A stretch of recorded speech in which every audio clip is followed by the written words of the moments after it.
هذا البرنامج تعرفنا على قصص العراقيين لو كانوا في بلاد غير بلادنا، لأصبحت قصصهم أفلام ومسلسلات وروايات مكتوبة ومطبوعة. حتى نتعرف على كل هاي القصص خليكم وياي في مدينة نوتردام، في مدينة أوترخت، هولندا.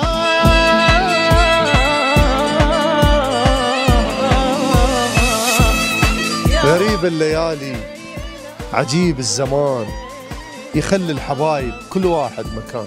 انتظروني في برنامج قصة غريب من على شاشة قناة هنا بك.